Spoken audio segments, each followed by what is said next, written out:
present her session on metrics that the business just won't ignore. And you know, your topic, metrics, is always at the top of the list of the most important topics. Every year, there are large, large sessions. What makes this topic such a perennial challenge? Well, I think, first of all, that people have a hard time wrapping their arms around metrics. I think we're all math averse from the time we're little, and then we get into business and we think, oh, I don't have to do math anymore. And then we're asked to report on success. And I really think it has to do with the fact that people are afraid of it to begin with, and then have to figure out, okay, now how do I do this in an effective way? Right. And so you've been making sense around metrics for many years. In fact, I was thinking about this. We've known each other for like 15 years. Don't tell anyone. Yeah, no, I'm very proud of that, to have known you for so long. Now you're a business process consultant with Lineum. But I've known you back since, when was it, AutoNation days. That's right. Oh, I mean, That's right. And people have always been flocking to your sessions because you give brass tacks, no-nonsense insight.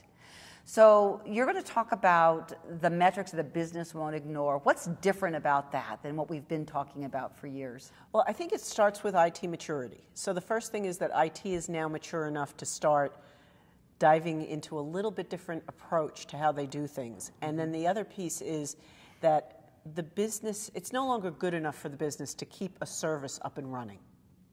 They really want to see value in their services. And what's different from this presentation from all of the others is many of the other presentations on metrics that I've done have been measures that are IT performance. They're what I would call the internal measurements that IT needs to be doing. They haven't really started reporting metrics and performance on business terms.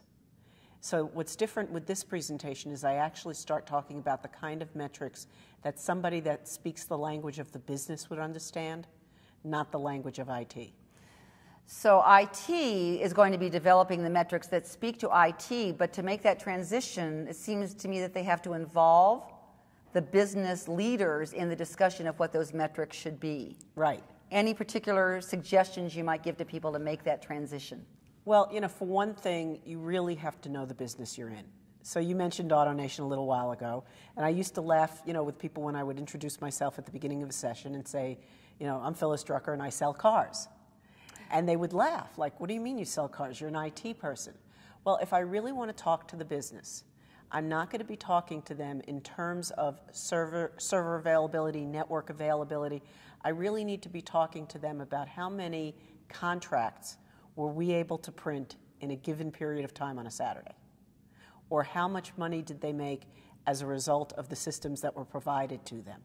Or how much money did they lose because a particular service was down? Right.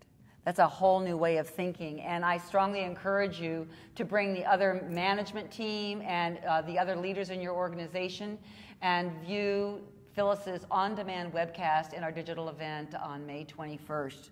Thank you so much for being with us, Phyllis. Thank you. I can't wait for the event.